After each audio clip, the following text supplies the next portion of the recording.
This is going to be the toughest fight of his career. Sharp, relax. The most embarrassing fight of his career.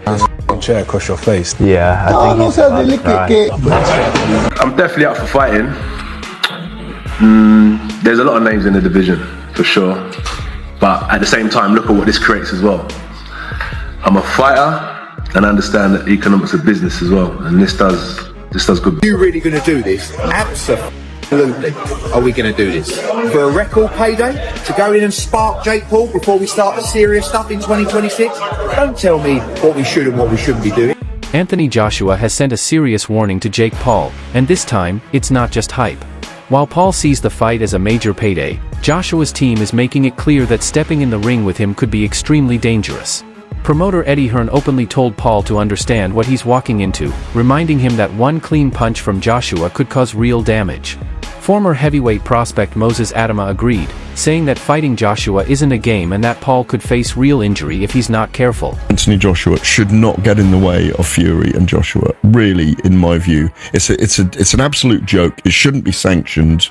I really don't believe it should be sanctioned. I have a sneaking suspicion that it would be a very big fight.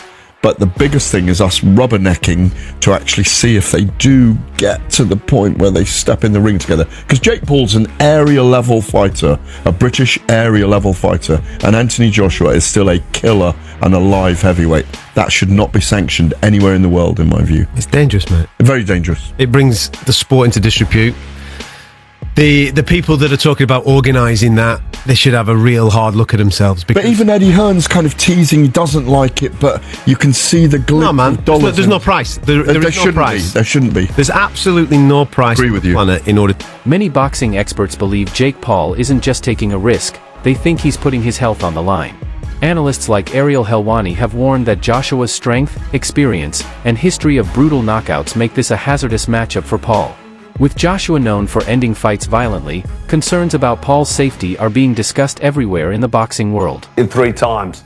The 4 fighters that he beat didn't come to win. So he's not in his prime, is he? He's literally at the end of his career, pretty much finished. And this is why taking this fight with you is telling you all you need to know. It's a cash out. He might as well just cream as much money as he can at the end of his career, fighting an absolute joke shop. In clown world, when I beat Anthony Joshua, he says, every doubt disappears. Come on.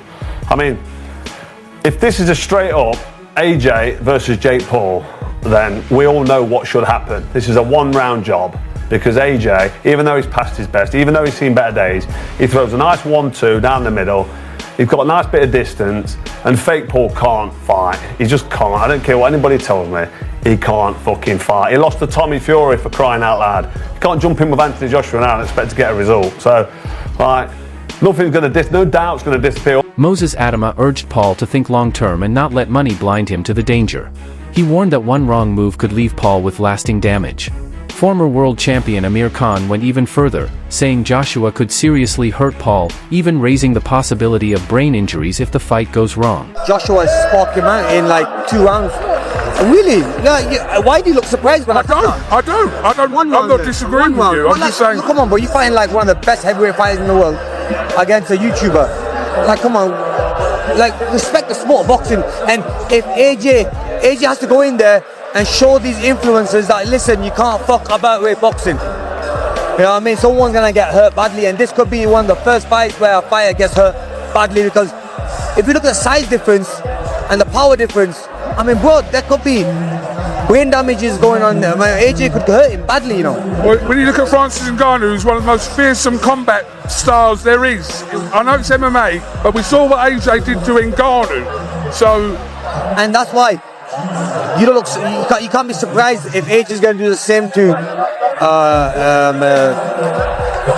what's it called again? What? For Joshua, this fight isn't just about a big paycheck. He feels intense pressure to dominate in order to protect his reputation.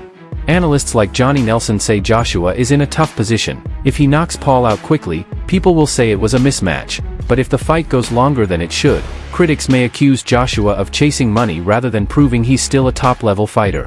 I do believe it because AJ's involved, and I think AJ'd struggle to he's going to take enough slack flack over this, but again, it's money talk. So I think AJ will struggle because it's an all-win situation. If he goes in there and Jake Paul lasts the distance, what does he tell you about AJ? Apart from he's just earned an extra 15 million quid. If he goes there and struggles with Jake Paul, then what to say about AJ? Your heydays are well and truly over. If he goes in there and knocks him out, then I'll say that's to be expected. So the glory, there's probably not much glory in it, apart from the haters of Jake Paul to say, right, I've got rid of this kid. I think it's very brave of Jake Paul. So now the problem child has got us to believe this fight's actually happening. So now you've got our attention. So now you've got to back up the boast. It's not about, you're not playing tiddlywink. This is the only game you can't play. You can play football, golf. Johnny Nelson has also been very honest about Jake Paul's boxing ability. He respects Paul's marketing skills but doesn't consider him a world-class boxer. Nelson says Paul is a good domestic-level fighter who earns superstar money, mainly because he didn't follow the traditional boxing path. Instead of rising through amateur tournaments and years in the gym, Paul built his fame online first. Nelson believes Paul understands the business side of boxing well, but his actual skill level still doesn't match the sport's elite. Daniel Dubois, he's going to be 35 years of age. It's crazy what I'm about to ask you, but can Jake Paul really beat Anthony Joshua? All right, listen, I give all credit. Everyone knows that. They get mad at me that I gave too much credit to Paul. Why? He's done a hell of a job to put himself in this position. He sold himself. He sold his dream. He took his dream. He took his idea. And he put it out there, and he made it happen. Give him credit for that. And he made it happen. And he took risk along the way. Yeah, he picked his spots. He's in the driver's seat. He gets to pick his spots. He's the one bringing the money. He's the one promoting. Yeah, he's the name. He made himself that, coming from where he came from, with all his followers and the whole thing, and just the uniqueness of what he was doing. But he has learned along the way. He's not a top guy yet. No, I don't know that he ever will be. He didn't have that amateur background and the things that you usually need to be a top guy. But he has improved. He is a work in progress. He is a guy that you got to give him credit that he's respected the sport.